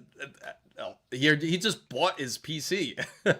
Western Digital Black SN850X. I paid $292. Now $800 for the 4 terabyte. That's absolutely crazy. You know what's insane? The 990 Pro 2 terabyte was $120 at one point at the end of... Yeah, you know, check out even October of 2025. It was actually a great deal on Prime deals. It was actually 100 and Let me remember. 2 terabytes was 180 bucks. Yeah, 180, I think it was. It was even cheaper in 2023, in fact. So, and he says, I have a pair of SN850X drives. First one was a year ago for $200. Second one was early this year for $420, and then it went all the way to $720, and seems it has retreated. Yeah, that's absolutely crazy. Power spec. Oh, okay. But we don't see any power spec, unfortunately. Oh, yeah, there it is. Oh, okay, power spec. Thank you for letting me know. I had no idea. Man, they are incredibly cheap. Let's see. Let's click it.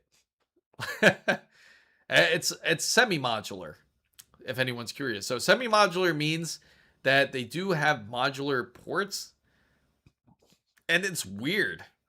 Their modular side is really weird because it's PCI. They have one port that's PCI Express, and the rest are peripherals. That is weird. That I would, if just seeing that makes me not want to buy it. Man, Western Digital was price gouging earlier. Yeah, remember, Western Digital now is going to go turn into SanDisk. So SanDisk is gonna, they're going up in price even.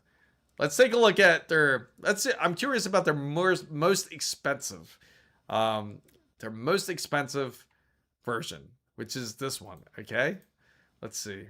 So this is also semi-modular still. And just to let you know, it is SLI compatible. Okay.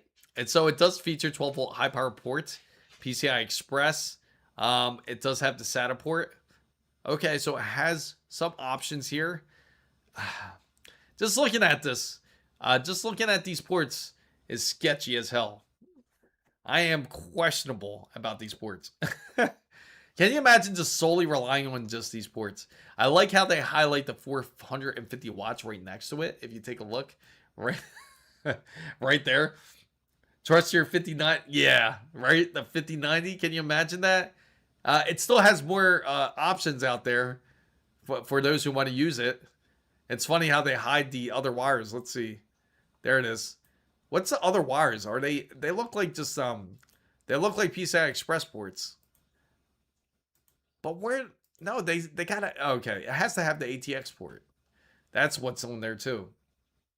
A CPU used to represent the main purchasing decision, and now suddenly it's one of the cheapest parts.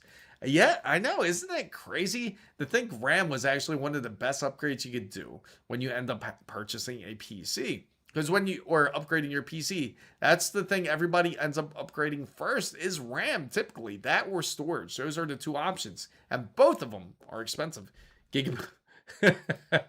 Oh man, the PCI Express port isn't even. Oh man, they only have those two pictures, guys. Let's see.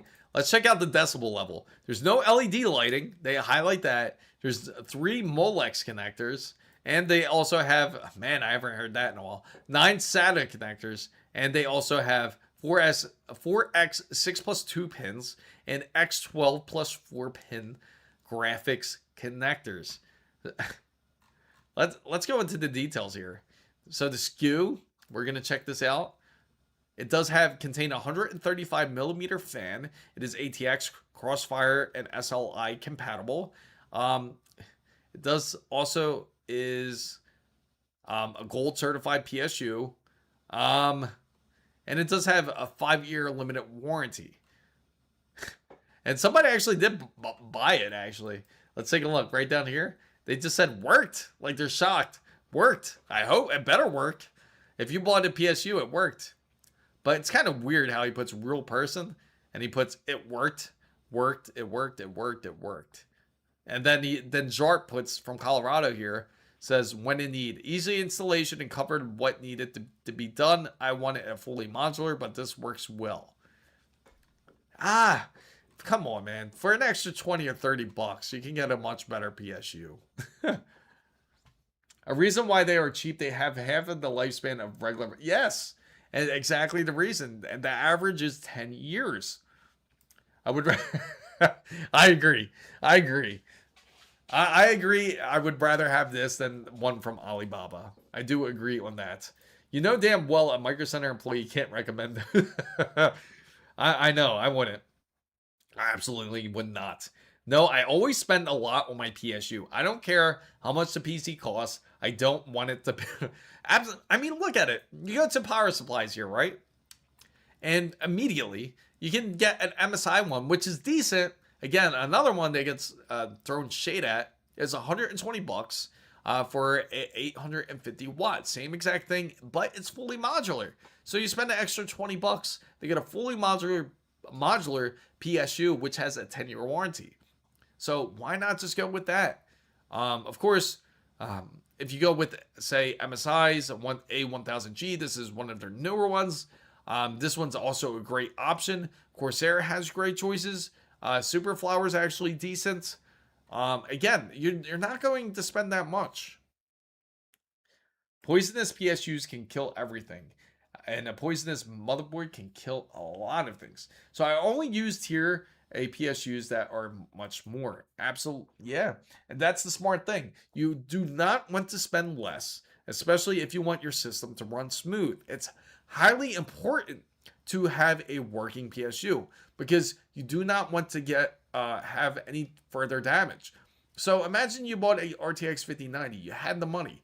Would you truly risk your RTX 5090 to save 20 bucks? Because then that's what it's going to end up costing much more than $20 if it ends up burning out on you.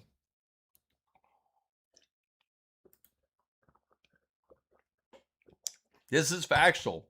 And the crazy part is, this is probably the truest thing in time. Because as long as I've been building PCs, and as long as everybody else who has the experience from understanding what it was like to build PCs, especially back then, that was always the cheapest component people would skip out on purchasing, is the power supply. It's barely enough. It's enough, but it barely. It's like it can run it, but I wouldn't suggest it. I would recommend the minimum of 1,000 watts. Reason being is because you do not want your PSU to short, especially if you end up adding extra accessories or extra parts to your PC. It's going to require more power. So it's 850 is enough, but it is the bare minimum. Just go 1,000 watts. It's not going to hurt. And I'll show you the price difference. The price difference from 850 watts to 1,000 watts is not going to be all that different.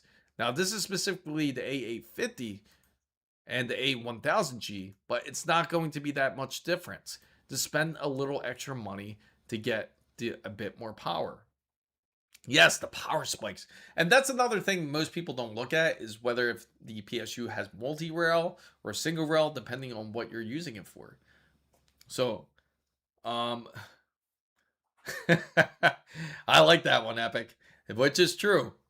I thought PCs was the way to go. I'm like 10,000 in, and I still can't use it. Oh, really? What? So you still? Oh man, that sucks. That's frustrating as it is. Now, when it comes to, again, power supplies, for anyone that's more interested in more of like overclocking and wants more power, it's best to get more of a single rail system. Now you want something more stable and less risk, and then you can go multi-rail. But typically, I mostly suggest single rail for most people out there. Most people will be happy with that. So I paid less than $1,200. I mean, I paid less than that for 1,200 watts. Hey, if you can get a deal on it, get it. I'm sure there's better deals out there. This was just the first one that popped up, for example. Of course, it's hard to deny ASUS ROG Strix 1,200 watts. Get Resident Evil 265 bucks, right? Which is pretty pricey. Now the Corsair RM, this one's a bit higher, 136. Again, the MSI seems like the better deal so far. I saw Superflower. I think Superflower had a pretty decent deal on their power supply. So what kind of device would make the PC use too much power? Well, it just depends on what you have onto your system. most of the time it's going to come from your power supply. It's also going to be coming through the throughout your CPU, your motherboard. It's going to be all those components really added up, but mostly it's going to pull from the GPU at the most. Secondary is more than likely going to end up as your CPU and your motherboard, and then everything else is going to become pretty much secondary. So MSI has come a long way, and I agree, MSI has done great. They actually became the name where you actually thought about purchasing a PSU. A lot of brands, like you think about like Asus or even ASRock, or you think about like not MSI, but you think about all these other brands like Gigabyte. You don't really think of them too much for the power supply usage, but now you can actually consider a lot of them. So this Resident Evil giveaway is a joke. I got really? That's insane. You know, the funny thing is I have one free one, but the only thing is I'm unable to use it because I have to log into a Steam account. Unfortunately, I don't think anyone's willing to give out a Steam account just for me to log in to give them the Resident Evil. So they'll weather the shortage shock just fine. I guess I got a good deal because I paid $129. Yes, the Lean Lee. Yeah, I do remember that. The Lean Lee, that's what I'm going to actually end up getting. I love running a Threadripper 1200 watt. Yes. Yeah, only for $120.99. I heard horror stories of the new 16-pin connectors slipping out over time. And that's the thing. That's exact controversy I was talking about when it comes to MSI. And I was actually speaking on somebody on behalf of that, on their whole issue. And he actually said it wasn't just slipping out. He said it was actually the wire harness that was bad. So he's talked to MSI and hopefully has it resolved with, because apparently it's the whole wire harness. More than likely, you got to send back the whole PSU in order just to get it replaced. But Chris, what is the best PSU on MicroCenter for overclock? Okay, so the best PSU you can get, I would say Seasonic. Seasonic is definitely one of the highest recommended ones I can highly suggest. Especially if you are looking for something like overclocking. Their cables are literally one of the best ones you can actually get when it comes to reliability, and when it comes to its how quiet it really is, and most importantly, it's very stable voltage wise. You want to avoid less voltage spikes. That was the whole reason the creation of ATX 3.1 is because of that, and the reason being is because the 12 volt high power port. They were afraid that there was not really even load balance on it. But Seasonic would be the way to go. And if you're looking for 1200 watts, let's see what they have to offer here.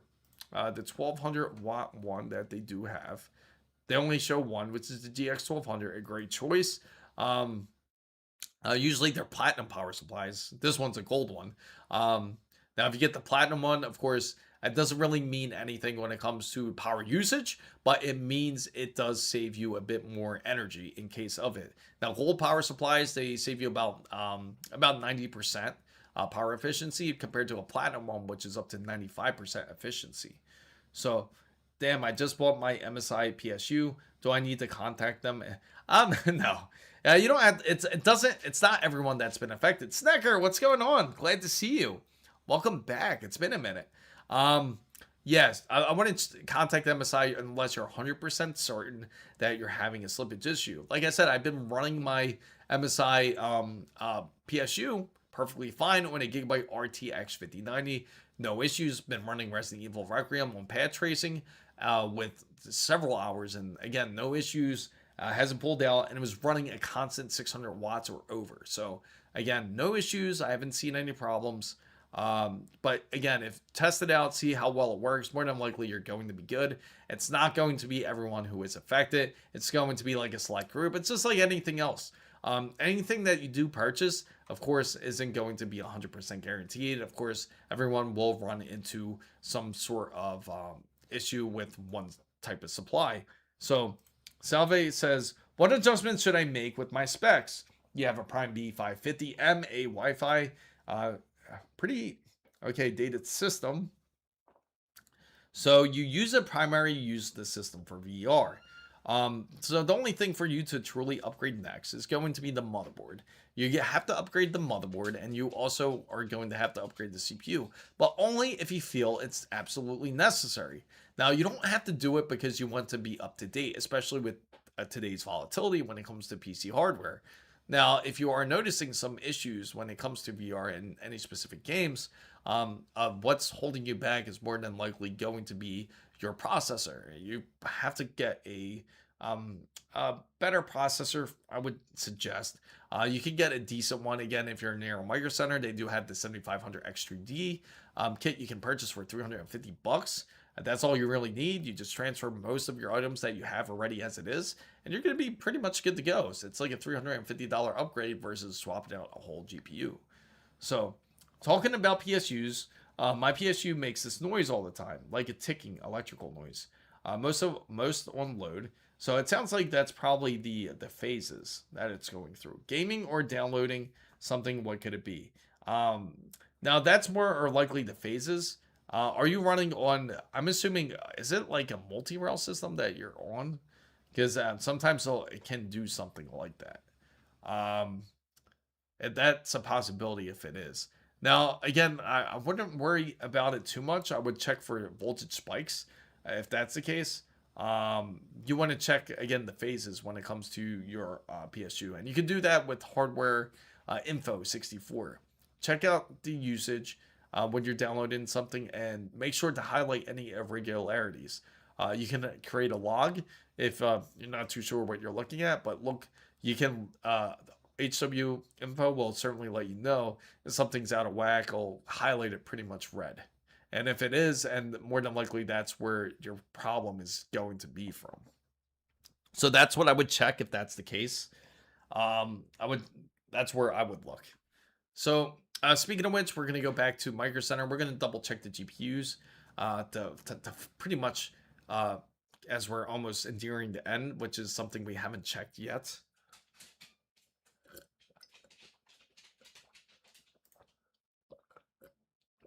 Now to GPUs. $3,700 for a RTX 5090 gaming overclock. RTX 5080, $1,500. RTX 5090 Master Ice, wow, $200 more. That's pretty crazy. But that has to be the Master. That makes more sense if it's the Master. Could you share that? Yeah, sure. I'll share it with you in general. Let me see. I'm going to open up Discord for you and I'll put it in general. Let's see. Let me see. I got you guys. So if you guys aren't part of Discord, make sure you've join in. Would certainly appreciate you guys. It's certainly free for anybody out there that is interested in checking out Discord. If you have any questions, you can feel free to show off your PC builds and I can show it on the channel. Or we can even go and do some interviews. So I'm going to share the link for anyone that is interested in the program. This does not only check power supplies, but this also checks your other hardware that is in your PC. Yes, I do. The Discord, it actually just passed. It's right above. You just click that link. Just click that link. Just join in. Just make sure to hit the rules side and click the green check mark, and you're in these servers. You'll be pretty much good to go if that's the case. But from what it's looking, the GPU side, GPUs are still pretty expensive. They have not really budged. They pretty much went up once, and that's pretty much it. Hasn't gone up significantly quite after. Of course, the average GPU for RTX 5070 Ti is between 900 to about 1100, I would say. The cheapest one you can get right now, they got the MSI Shadow for about $1,000, which is definitely a lot more expensive. I'm multitasking, watching you and Empower Power Gaming at the same time. Yeah, that's the best part of having multi-monitors there. Yeah, no problem. Yeah, thank you for checking in as always. But yeah, so if anybody wants Resident Evil, you can get it with a GPU. You can have another copy of Resident Evil. I'm going... I got you. I'm actually just about to finish up here, guys. I want to thank everybody who has joined into this wonderful stream. Hopefully you did enjoy it. Make sure if you did to give it a thumbs up and make sure to join in, follow, subscribe. Make sure to become a wonderful member of the fan fam. Join in on our roundtable. If you are a member, please remind me in Discord, and I will let you join the members roundtable in Discord, where you can get to check out different previews, and also make sure to check out the merch shop as it is in the YouTube shop, where you can simply check it out on you can check it out on chrismizo.com, as the merch is also up on there as well. So fandom guys, I thank you guys so much for coming in as always. Hopefully you enjoyed the stream, and I will catch everybody on Saturday, and have a great night, and hopefully you get to enjoy some gaming.